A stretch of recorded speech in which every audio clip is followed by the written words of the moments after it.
शिक्षा भर्ती की तैयारी कर रहे छात्रों के लिए सीरीज में लेकर आया हूं। जिन्होंने संस्कृत भाषा को चुना है वो जरूर इस सीरीज को देखें। पुराना पेपर है तो आइए चलते हैं पहला प्रश्न पर। पहले प्रश्न के पहले मैं बता दूं आपको कि आप अपना उत्तर चुनेंगे और 30 क्वेश्चंस में से आपसे कितने बने ये जरूर बताएंगे कमेंट में। मैं आपको एक्सप्लेन जरूर करूंगा। तो पहला प्रश्न क्या है? अधोदत्तेषु विकल्पेषु का विकल्पः शुद्धः? चारों में से कौन सा शुद्ध है? हरिषष्ठः, हरिषष्ठः, हरिषष्ठः, हरिषष्ठः। चारों के उच्चारण में अंतर है, लिखा भी अंतर है। सा मूर्धन्य तालव्य और दंत सकार तीन में अंतर है। तो कौन सा सही है आप जरूर सोचें और 30 क्वेश्चन में से आपके कितने सही होते हैं जरूर बताएं। मैं इसमें आपको एक्सप्लेन कर देता हूं। ई की मात्रा ये है, इसके बाद विसर्ग है और इसके बाद जो भी सा होगा, मान लो समय का सा है तो ये विसर्ग समय का सा बनेगा। षटकोण का सा है तो ये सा विसर्ग क्या बन जाएगा? षटकोण का सा बन जाएगा। यदि ये तालव्य सा है तो ये विसर्ग का सा बन जाएगा तालव्य सा। तो यहाँ पर ये षटकोण का सा होता है षष्ठा में। षष्ठा कैसा लिखते हैं? ऐसा लिखते हैं। इसलिए ये विसर्ग भी कौन सा सा बनेगा? वही वाला सा बन जाएगा। इसलिए इसका उत्तर 4 सही है। मेरे ख्याल से बात समझ में आ गई, 4 सही है। नेक्स्ट क्वेश्चन दिखा रहे हैं, बहुत सरल क्वेश्चन है ये। क्या है भाई? नेक्स्ट क्वेश्चन में क्या दिया है? क्री धातु। धातुएं होती हैं संस्कृत में, जैसे पठ गच्छ, ऐसी क्री भी धातु। तो क्री धातु तुमन प्रत्यय हो गई। क्री धातु में तुमन प्रत्यय और लगा दें तो शुद्ध क्या बनेगा? पहले तो ये समझ लें, क्री लग के तुमन प्रत्यय अगर क्री में लगता है तो वो अव्यय बन जाता है।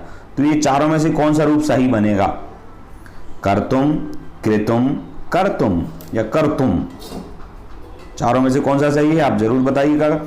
तो चारों में से सही है। मैं एक बात बता दूं आपको कि तुमुन प्रत्यय के साथ एक नियम होता है, जिस भी धातु में तुमुन प्रत्यय लगता है और यदि उसमें गुण होने की कंडीशन है तो उस धातु को गुण होता है।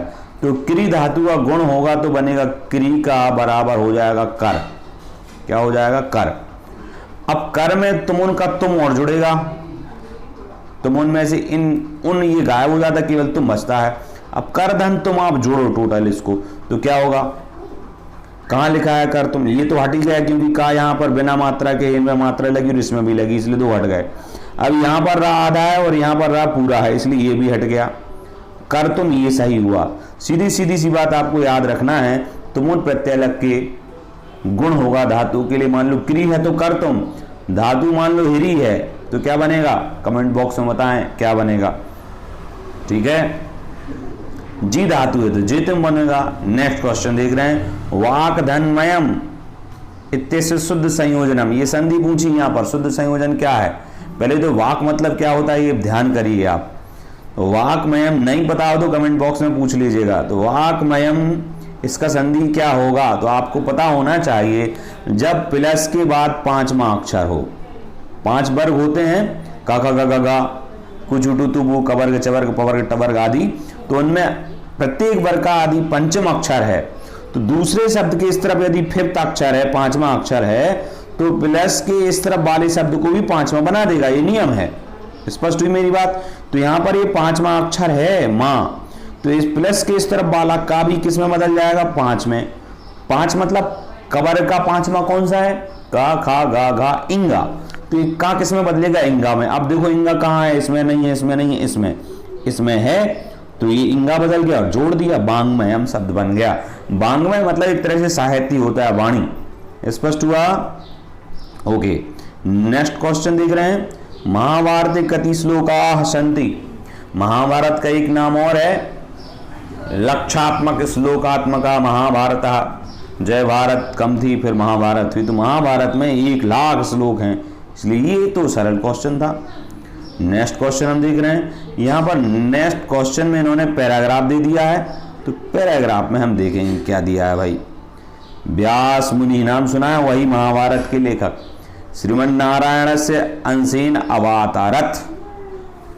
व्यास मुनि जो थे वो श्रीमन्नारायण के, षष्ठी विभक्ति इसलिए के, तो नारायण के अंशेन मतलब अंश रूप से, अवतरत अब अतरत मतलब उत्पन्न हुए या उन्होंने अवतार लिया नारायण के अंश के रूप में। अस्य कृष्णद्वैपायनः पाराशरयः वादरायणः इति नामांतराणि। नायंथ में ये नाम बताए भी हैं। एक बात, कृष्ण वेद व्यास के नाम है, कृष्ण, कृष्ण द्वैपायन, पाराशर्य, वादरायण, ठीक है, ये उनके नाम है। अयम व्यासा वशिष्ठस्य नपता शक्ते पौत्रा सत्यवती पाराशर्यो पुत्रा सुकस्य पिताचा। यहाँ तो ये बता दिया कि इनके अंश हैं, ये बता दिया यहाँ पर उनके नाम हैं, यहाँ पर ये बता रहे हैं उनके परिवार आदि से। तो अयम व्यासा वशिष्ठस्य नपता, ये रिश्ता है नपता, वशिष्ठ के नपता है, शक्ते ही पौत्र, और शक्ति के पौत्र हैं, पुत्र नहीं पौत्र, ठीक है, और सत्यवती पाराशर्यो पुत्रा, और पाराशर और सत्यवती के क्या है, पुत्र हैं, इसीलिए इनका नाम पाराशर्या पड़ा। और सुकस्य पिता, मतलब सुख के ये पिता हैं। तो दादा का अब नाम भी आ गया शक्ति, और सुख मतलब इनके बेटे का, और पिता माता का भी नाम आ गया। अब ये पूछा है आगे और बता रहे हैं, अयम व्यासा अनंत वेद राशिम ऋक यजुः साम अथर्व रूपेण चतुर्धा विभज्य वेद व्यासा इति प्रसिद्धो अभवत्। इन्होंने किया क्या है, वेद व्यास ने अनंत वेद राशि, जो वेद हैं चार, वो पहले बिखरे पड़े हुए थे। बिखरे पड़े होने से मतलब चार चीजों में विभक्त नहीं थे, कई अध्याय थे, अलग अलग चीजें थी। तो उनको वेद व्यास ने चार, ऋग्वेद में यजुर्वेद, सामवेद, अथर्ववेद रूपेण चतुर्था विभज्य, चार, चतुर्था विभज्य मतलब चार में विभाजित करके, लय प्रत्यय मतलब करके, विभाजित करके वेद व्यास, वेद आगे लग गया, नाम इनका क्या था, व्यास। और इन्होंने पूरे वेदों को चार में डिवाइड किया, वेदों को व्यवस्थित किया, इसलिए इनका नाम हो गया वेद व्यास। इति प्रसिद्धो अभवत्, बहुत अच्छे से परिचय दे रहे हैं, ऐसे ही लिखा जाता परिचय। विव्यास वेदान यस्मात् तस्मात् व्यास इति रीति। अभी उन्होंने व्यास की व्युत्पत्ति दे दी। विव्यास एक तरह से व्यवस्थित किया है, जिनके द्वारा, जिनसे व्यवस्थित हुआ है वेद, इसलिए वो व्यास। अयम महाभारत से कर्ता, और ये महाभारत के भी कर्ता है वेद व्यास। भारते अनेकानि उपाख्यानि सन्ति, भारत में, भारत मतलब वही महाभारत, यहाँ भारत देश की बात नहीं, महाभारत को ही भारत भी कहते हैं। तो भारत में अनेकानि उपाख्यानि सन्ति, उपाख्यान मतलब कहानी के अंदर कहानियां। अस्मिन् ग्रंथे अष्टादश पर्वाणि सन्ति, अब महाभारत का परिचय दे रहे हैं क्योंकि उसी से प्रसिद्ध हैं। तो महाभारत में कितने पर्व हैं, ये प्रश्न पूछा जाता है। अष्टादश मतलब 18।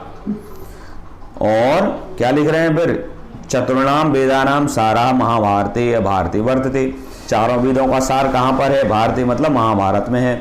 महाभारतम पंचमो वेदा इति प्रथितम, महाभारत को पांचवा वेद भी प्रथितम मतलब एक तरह से कहा गया है। महाभारत से जय इत्यपि नामांतरम विद्यते, महाभारत का जय नाम भी है और भारत नाम भी है। एक्चुअल में जय और भारत ये महाभारत के प्राचीन नाम हैं, क्योंकि एक साथ तो 1 लाख श्लोक लिख ही नहीं गए। तो शुरू में पहले जय नाम, फिर जय भारत, फिर महाभारत, ऐसे नाम पड़े। जब 1 लाख श्लोक हो गए तो उसी का नाम महाभारत हो गया। व्यास महर्षिणा अष्टादश पुराणानि उपपुराणानि च लिखितानि, व्यास जी ने 18 पुराण और अष्टादश मतलब 18 पुराण और उपपुराण च लिखितानि मतलब 18 पुराण और 18 उपपुराण लिखे। एक आदमी ने वेदों को भी संगठित किया, उसी व्यक्ति ने महाभारत को भी लिखा, उसी व्यक्ति ने 18 पुराण और 18 उपपुराण भी लिखे। तो पुरापि नवम, जो प्राचीन होकर भी नवम नए हैं। इति पुराण पदस्य निष्पत्ति, पुराणों की निष्पत्ति है।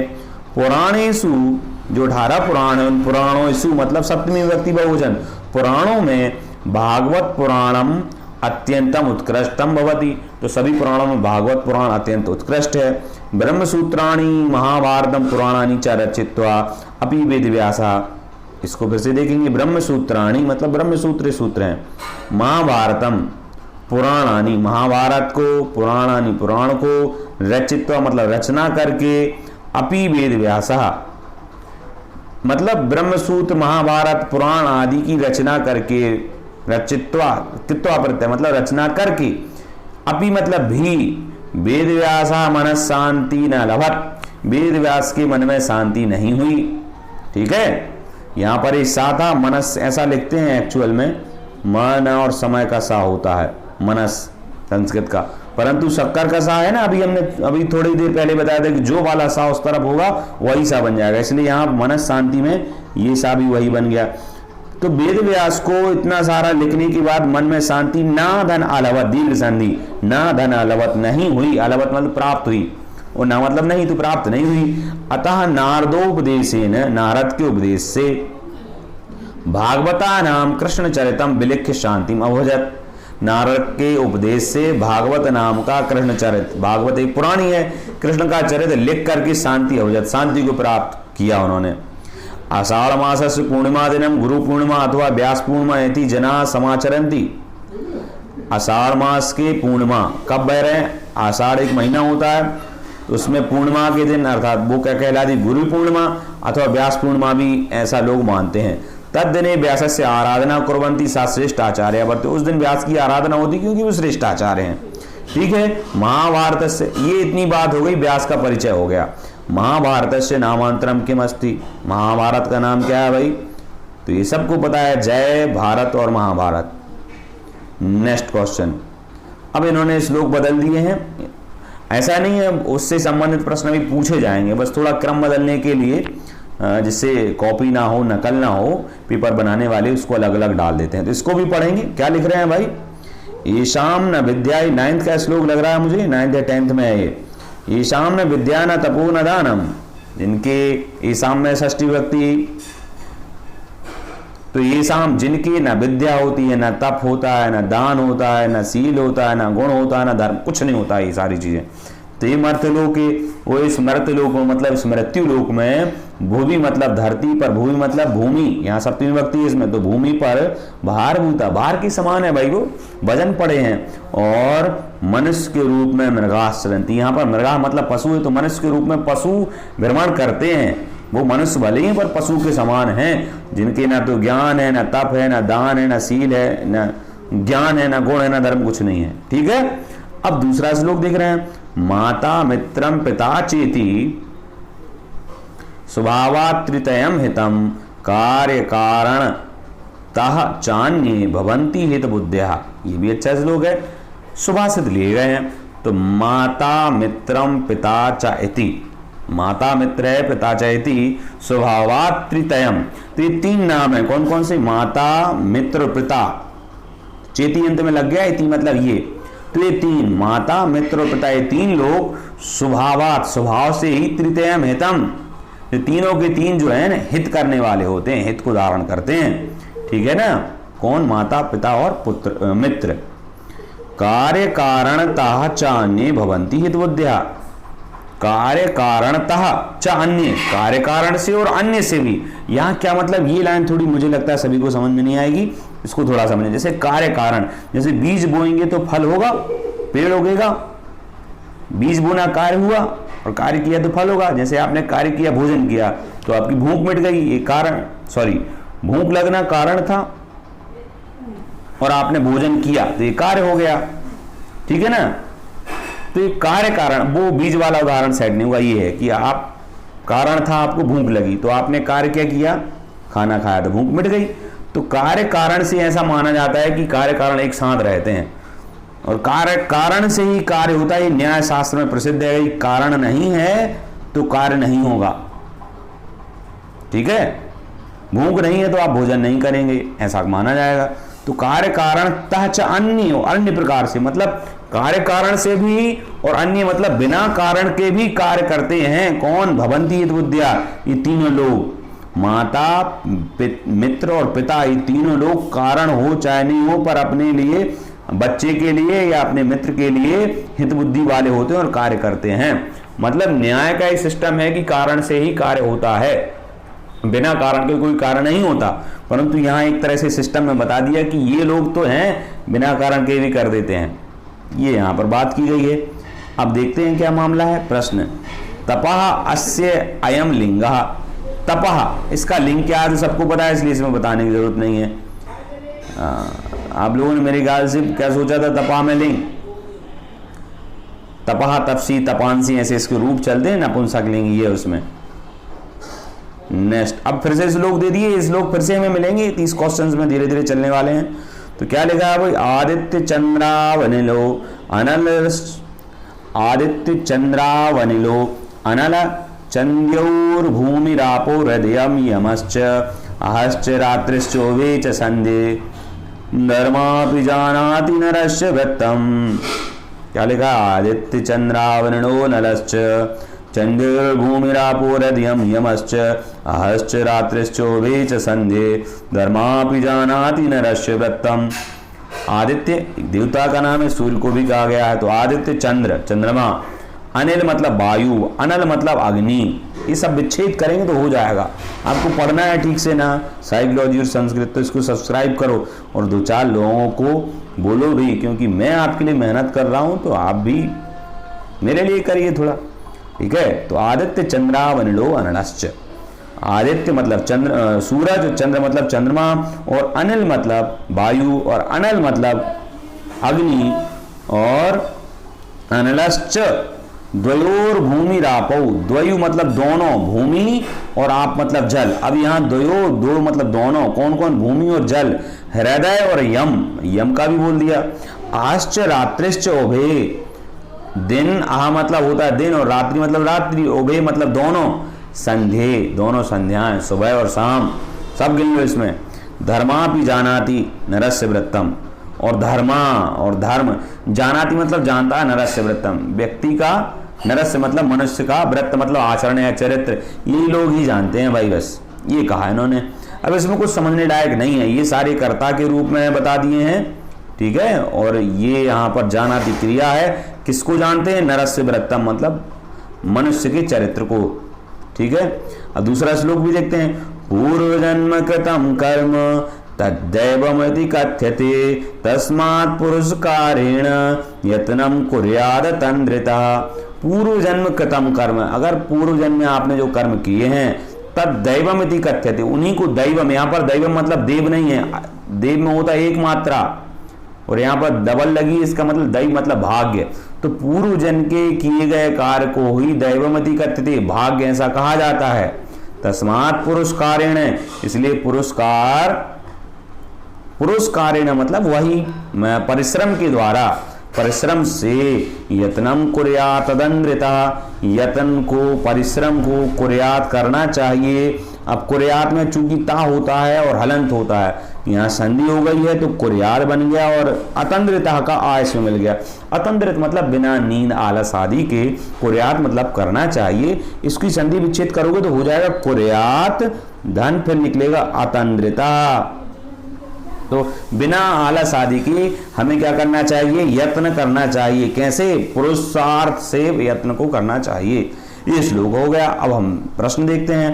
एतद् दैवमिति कथ्यते, यह दैव मतलब भाग्य कहा जाता है किसको, परजन्म कर्म, जन्म कर्म, प्रस्तुत कर्म या पूर्व जन्म कर्म। देखो पर और पूर्व में अंतर कर दिया, सबको था पूर्व जन्म कर्म तद् दैवमिति कथ्यते, इसलिए फोर्थ आंसर हो जाएगा। नेक्स्ट क्वेश्चन देख रहे हैं, वही जो हमने पहले अर्थ बता दिए वही श्लोक फिर से आ गए, इसलिए डायरेक्ट क्वेश्चन देखेंगे।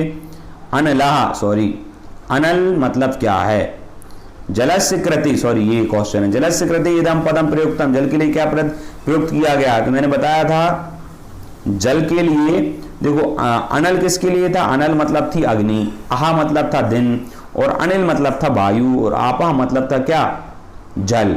देखो ये लिखा है, आपा कहाँ दिख रहा है आपको, रापो दिख रहा है ना, ये तो भूमि के बाद जो विसर्ग आता है उसका बन जाता है रा, और रापा बन गया यहाँ, तो आपा। थोड़ा जिनका अध्ययन नहीं उनके लिए तो कठिन था, पर अच्छा क्वेश्चन था ये, इसको कठिन नहीं कह सकते हैं। नेक्स्ट क्वेश्चन देख रहे हैं भाई, उत्तर दिख रहा है। सूक्त विकल्पेन रिक्त स्थानम पूरे, राक्षसा बकासुर प्रबोधक, राक्षस बकासुर ने खाली स्थान को बोला, प्रबोधिता मतलब कहा।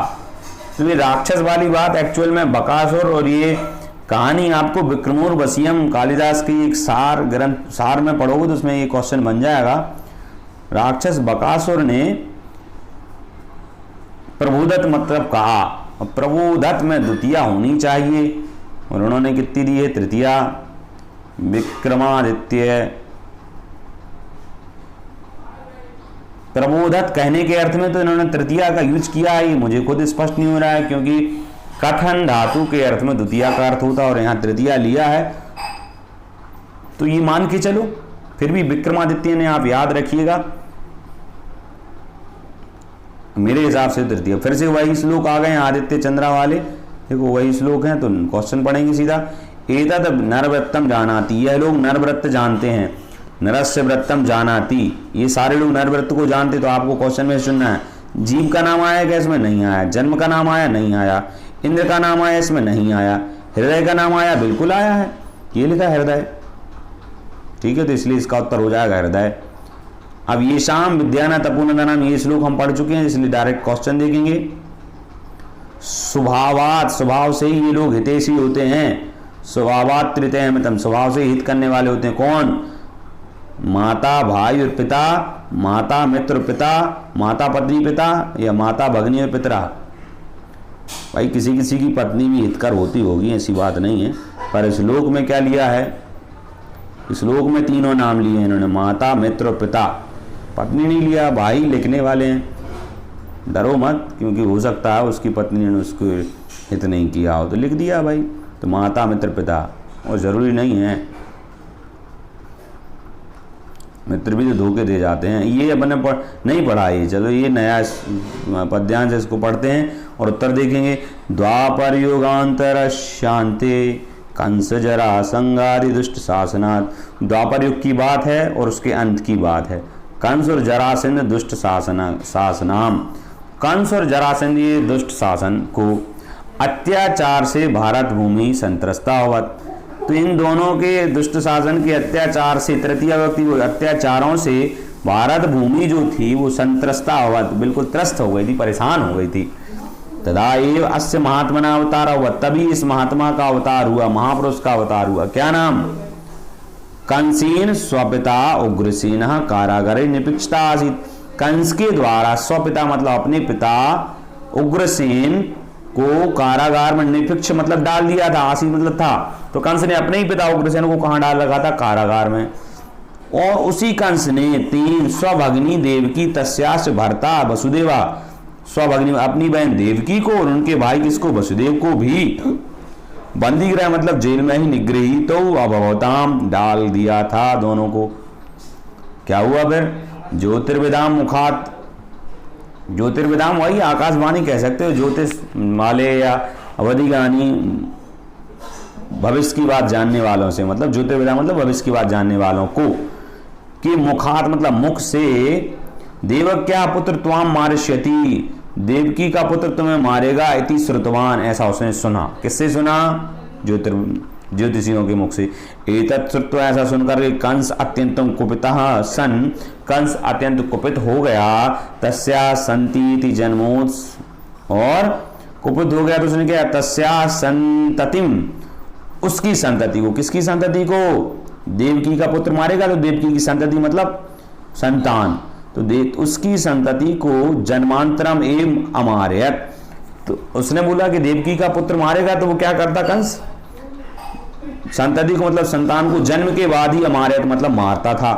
किंतु दैवात कृष्णस्य जननांतरम सर्वे आरक्षणा सुप्तावत, परंतु दैवात फिर से आई की मात्रा मतलब भाग्य से, किंतु भाग्य से कृष्ण के जन्म के अनंतरम मतलब बाद सभी आरक्षण मतलब सिपाही सुप्तावत सो गए। तो प्रिय शिशु मतलब, प्रिय शिशु मतलब बालक की रक्षा के लिए, रक्षा यही चतुर्थी व्यक्ति, रक्षा के लिए वसुदेवा, वसुदेव गोकुलम आगच्छत, गोकुल आ गए।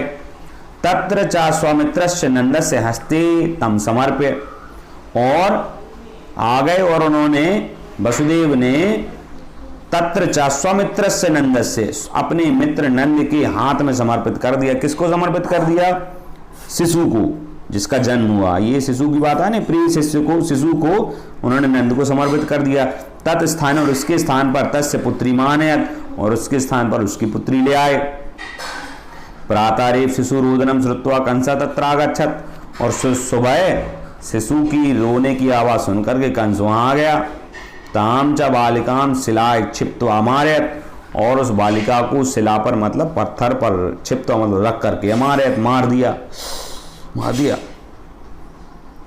किंतु तस्य शत्रु कृष्णानंद से भार्याया यशोदया अखिलत, परंतु तस्य शत्रु जिसको मारना था, अब वो कहाँ था? नंद की पत्नी, नंद से भार्या मतलब पत्नी, षष्ठी विभक्ति भार्या में, तो नंद की पत्नी यशोधरा के, यशोधराया सह के साथ तो तृतीया निश्चित होती है, इन्होंने यशोधराया, यशोदाया ये क्यों लिखा? तृतीय विभक्ति में रमाया बनेगा, रमया बनेगा, सह के साथ में तृतीया होती है रखना। तो उनका पुत्र कृष्ण जो था, किसका पुत्र? देवकी का, यशोधरा की गोद में खेला। तत्र प्रतिदिनं वर्धमाना सा बाल लीला, रासलीला, गोचारण, वंशीवादन, गोवर्धन लीलादि भी तत्रत्यान सर्वान निवासिना मंत्र मुग्धान करोत। समझाऊं क्या? स्पष्ट हो गया। वहां पर वह प्रतिदिन बढ़ता हुआ, वर्धमान मतलब बढ़ता हुआ, बाल लीला, रासलीला, गोचारण मतलब गांव को चराना, बंसी को बजाना, गोवर्धन लीला, गोवर्धन पर्वत को उठाना, तत्रत्यान सर्वान निवासिना और वहां पर स्थित सभी निवासियों को मंत्र मुग्धान करोत, मंत्र मुग्ध कर दिया। एकदा कंसस्य आमंत्रणम प्राप्य सौ मथुराम अगच्छत। एक बार कंसस्य आमंत्रणम, कंस का आमंत्रण प्राप्य सौ प्राप्त करके मथुराम अगच्छत, वो कहाँ पहुंचे? मथुरा पहुंचे।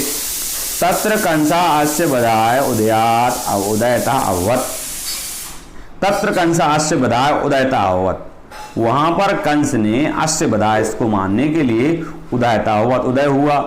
तस्य छलम बुद्ध्वा श्री कृष्ण कंसम कीशस्व आकृष्य। तो छल बुद्धि से, बुद्धि के द्वारा कृष्ण ने कंस के केशेषु आकृष्य, यहां पर संधि हो गई है, गुण नहीं यण संधि, तो केशेषु आकृष्य बालों को पकड़ के धरित्री तले आपाते, धरती के नीचे अपाते मतलब पटक दिया, अवदत और मार दिया।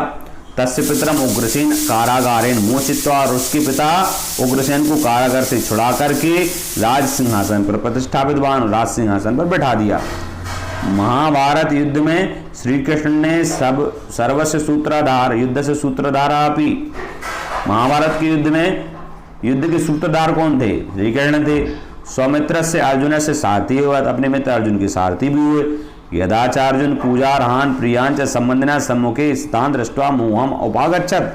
जब अर्जुन पूज्य प्रिय और संबंधियों के सामने स्थित होकर के मोह को उपाक्षित हो, मोह ही हो गया कि भाई ये तो सब हमारे परिवार के लोग, इनको कैसे मारूं। तब कृष्ण जी ने गीताया उपदेशम करोति, तब कृष्ण जी ने गीता को उपदेश दिया।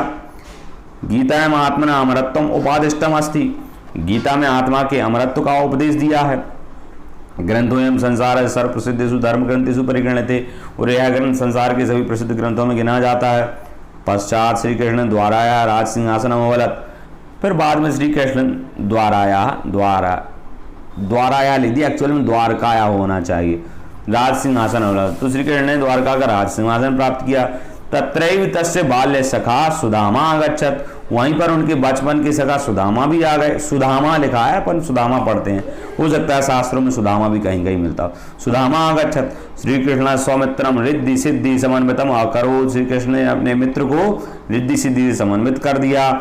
अद्यापि आज भी भारतीय तन्नाम स्मरंती, आज भी भारतीय उनका नाम स्मरण करते हैं, किसका? सुदामा का और कृष्ण का। तस्य प्रतिमा पूज्यंती कथयंती, कृष्ण की आज भी प्रतिमाएं पूजी जाती हैं। कृष्ण तो भगवान स्वयं, कृष्ण तो स्वयं भगवान थे, ऐसा माना जाता है। अब बताइए प्रश्न, सखा एतस्य पदस्य समानार्थकम पदम अस्ति। मित्र, सखी, वैश्य, शत्रु कौन है? तो शत्रु तो नहीं है। सखा का पर्यायवाची क्या है? आप कहोगे सर मित्र है, सखी है, वैश्य है, क्या है?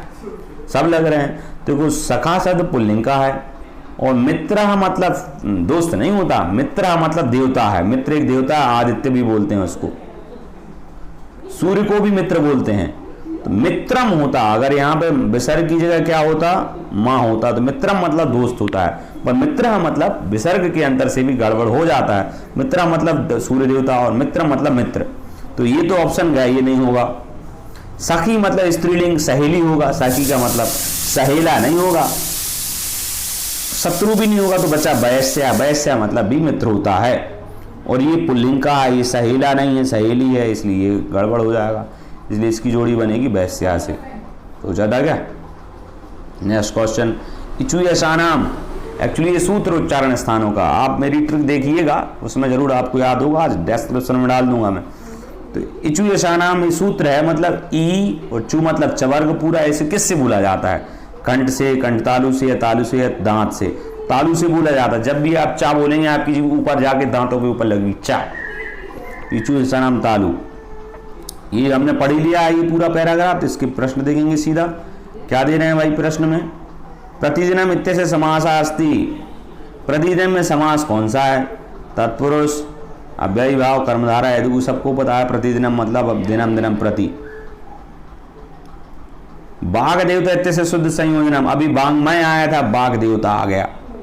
तो जब पांचवा अक्षर हो तो का बनेगा पांचवा अक्षर इंगा, पर यहां पर दा है तीसरा अक्षर, तो तीसरा अक्षर है इसलिए ये क्या बनेगा, तीसरा अक्षर है तो ये भी तीसरा बनेगा। प्लस के बाद तीसरा हो, चौथा हो या पांचवा हो तो ये वाला अक्षर है ना, और इस तरफ पहला या दूसरा हो तो ये किस में बदलते हैं, ये तीसरे में बदलेंगे। तो तीसरा अक्षर कहां बना है, कवर का तीसरा अक्षर गा है, गा कहां पर है, अब यहां देवता है पर यहां पर उन्होंने देवता देवत लिख दिया इसलिए ये गलत। यहां पर का आधा है, यहां इन्हें पूरा कर दिया इसलिए ये भी गलत। इसमें का आधा है तो तीसरा अक्षर बनाया, गा आधा रहने दिया और देवता ज्यों का, तो इसलिए ये सही है, तीसरा आंसर इसका सही है। खाली स्थान कृष्ण यजुर्वेद संबंधी उपनिषद कई प्रकार 108 तक के उपनिषदों की संख्या है, परंतु ये पूछा है कृष्ण यजुर्वेद। यजुर्वेद की दो शाखाएं हैं, शुक्ल यजुर्वेद और कृष्ण यजुर्वेद। तो शुक्ल कृष्ण यजुर्वेद से संबंधित कौन सा उपनिषद है ये पूछा है इन्होंने। प्रश्नोपनिषद, मुंडकोपनिषद, तैत्तिरीय उपनिषद या ऐत्रेय। तो ऐत्रेय तो है ऋग्वेद से संबंधित, तैत्तिरीय है कृष्ण वेद से संबंधित, कृष्ण यजुर्वेद से संबंधित। इसका उत्तर तैत्तिरीय। ये थोड़ा कठिन हो गया था, आपके लेवल का नहीं था, पूछा है। पर नेक्स्ट क्वेश्चन, ये पढ़ लिया था हमने व्यास मुनि का पूरा परिचय, इसलिए डायरेक्ट क्वेश्चन पे आएंगे। वेद व्यासेति प्रसिद्धा कारणमिति, व्यास का नाम वेद व्यास प्रसिद्ध किस कारण से है? एकोपी ना कोई कारण नहीं है, वेद विभाग के कारण से, महावेद रचना के कारण से या पुराण रचना के कारण से। तो वेद नाम व्यास में इसलिए जुड़ा क्योंकि इन्होंने वेदों का विभाग किया है, उसमें हमने पढ़ ही लिया था। अब ये श्लोक हमने फिर से पढ़ ही लिए थे, इसलिए डायरेक्ट क्वेश्चन पे चलेंगे। क्या क्वेश्चन है, सॉरी, एवं पुरुषेण यत्नम कुर्वात, इस प्रकार से पुरुष के द्वारा पुरुष को यत्न मतलब परिश्रम करना चाहिए। इस प्रकार से मतलब चारों में से किस प्रकार से पुरुष को परिश्रम करना चाहिए भाई? वेग से मतलब तेजी से, सोलवेन मतलब सुविधा से, तंद्रता मतलब नींद आदि से, आलस से, अतंद्रता या बिना आलस के। सबको पता है इसका आंसर अतंद्रता। मालती माधवे, मालती माधवम एक उत्तर रामचरितम और मालती माधवम ये बहुभूति की रचनाएं हैं। नाटकों में अंक होते हैं, तो ये पूछा है मालती माधव नाम के नाटक में कितने अंक हैं? मालती माधव में मालती और माधव दो नायक नायिकाएं हैं, और थोड़ा इसमें भूत प्रेत की भी चर्चा कही गई, तंत्र मंत्र की। तो ये इसमें कितने अंक हैं? तो उत्तर बहुभूति ने लिखा और इसमें 10 अंक हैं। कितने अंक हैं? 10। नेक्स्ट क्वेश्चन, ये श्लोक हमने पढ़ दिया था ना, ये सामने विद्यान तपोना दान हमने पढ़ लिया था, इसलिए डायरेक्ट क्वेश्चन, सॉरी, एते एव मनुष्याः चरन्ति, एते एव इनके जैसे मनुष्य चरते हैं, ये पूछा है। किनके जैसे, किनके जैसे मनुष्य चरते हैं? तो मृगा शब्द आया था ना, ये कहाँ लिखा है भाई? ते मर्त लोग मनुष्य मृगा चरन्ति, तो मृगा इसका आंसर हो जाएगा। नेक्स्ट क्वेश्चन हम लोग देख रहे हैं, ये हमने पढ़ ही लिया था कंस का पूरी बात, इसलिए डायरेक्ट क्वेश्चन पे चलेंगे। क्या क्वेश्चन है? परिच्छेदे क्रोड़ इत्यस्य पदस्य आशय अस्ति, मतलब इस ऊपर वाले पढ़ा जो हमने, क्रोड़ का मतलब क्या है? तो क्रोड़ एकोपिना, आनंद या ग्रह या अनुग्रह। क्रोड़ का मतलब शून्य टाइप से होता है, इसलिए एकोपिना इसका आंसर हो गया। नेक्स्ट क्वेश्चन, पुराणेषु किम उत्कृष्टम, पुराणों में कौन सा उत्कृष्ट है? तो वही नारायण जी ने जो सुनाया था, भागवत पुराण 18 में भागवत पुराण को उत्कृष्ट माना है, ये हो गया। अग्नि पुराण सबसे बड़ा है, ये सामने विद्या ही हमने पढ़ लिया था, तो इसका सीधा श्लोक पढ़ेंगे। अस्मात् अन्य हित बुद्धिया भवन्ति, अस्मात् इनमें से अन्य हित बुद्धिया भवन्ति, अन्य हित बुद्धिया भवन्ति। ये क्वेश्चन क्या पूछा? जीवात, ज्ञानात, योगात या कार्य कारणात? तो कार्य कारणात। अन्य जो है वो हाँ, मैं इस श्लोक का थोड़ा सा मिस्टेक कर गया। ये जो है माता पिता और माता मित्र पिता, ये बिना कारण के ही सहायता करते हैं, परंतु जो अन्य लोग हैं हित बुद्धिया, अन्य जो हित बुद्धि के कारण से, मतलब अपना जो हित चाहते हैं, अगर हित उनका होगा तो भी आपकी हित करेंगे, नहीं तो बिना हित के अपना भी हित नहीं करेंगे। मतलब लेन देन वाली बात होती है, तो हमारा करो हम तुम्हारा करेंगे, पर ये 3 लोगों में लेन देन वाली बात नहीं होती है, ये मतलब है कार्य कारणार्थ। देखो चूक हो जाती है कभी कभी ना। कंसेन बंधितेषु जनेषु अयम न अंतर्भवति। कंस ने जिन लोगों को बांधा था या कारागार में डाला था उनमें ये शामिल नहीं है। देवकी को तो उन्होंने डाला था कारागार में, उनके पति वासुदेव को भी डाला था, कृष्ण को नहीं डाला था। कृष्ण ने तो कंस को निपटाया था, इसलिए ये इसका आंसर होगा। उग्रसेन को भी जेल में बंद किया था, है ना। तो ये 3 लोग बंधित जनों में थे, कृष्ण नहीं थे, इसलिए आंसर हो गया। नेक्स्ट क्वेश्चन, आदित्य चंद्र, ये भी श्लोक हम देख चुके हैं, डायरेक्ट क्वेश्चन देखेंगे क्या दिया है। संधे इत्यस्य विशेषणम अस्ति, संधे इत्यस्य विशेषणम इदम भूमि उभय यमः आपः। संधे शब्द कहाँ पर आया ये देखेंगे पहले। संधे तो उभय के लिए है, ठीक है। मर्त्यलोका अस्य, ये श्लोक हमने पढ़ लिया, डायरेक्ट क्वेश्चन। मर्त्यलोका अस्य अयम अर्था, मर्त्यलोक इसका अर्थ क्या है भाई। स्वर्ग, भूलोक, नरक या पाताल, तो भूलोक है। मर्त्यलोक मतलब मृत्युलोक, भूलोक हमारी पृथ्वी। ये श्लोक हमने पढ़ लिया था, ये पद्यांश गद्यांश। तो इसके डायरेक्ट प्रश्न देखेंगे क्या दिया है भाई प्रश्न। अस्य सुतः कंसम मारयति इति ज्योतिर्विदाम कथयत, इसके सुतः मतलब बेटा, इसका बेटा कंस को मारेगा ऐसा ज्योतिर्विदों ने कहा था। किसका बेटा, यशोदा का बेटा, वासुदेव का बेटा, या देवकी का सुता, या नंद सुता।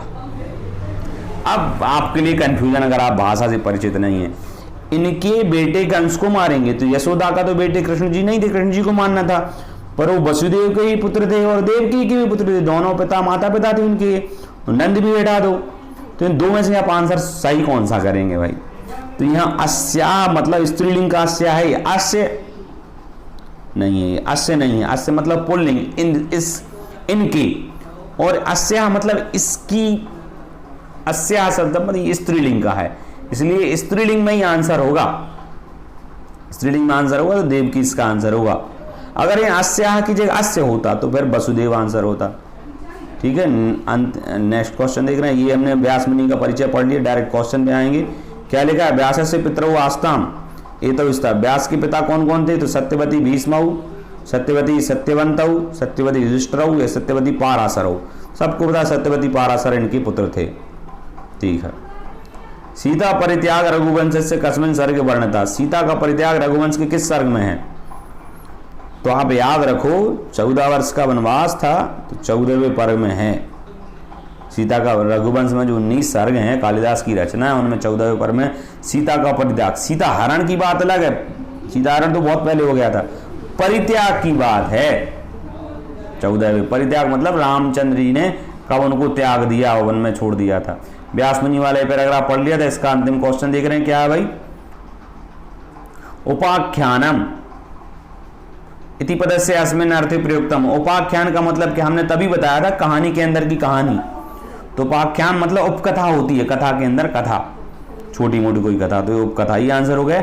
अब कमेंट बॉक्स में ये बताओ कि कितने आपके नंबर आए हैं और फॉरवर्ड भी करो, अच्छी बात है ना, पुण्य का काम है। धन्यवाद।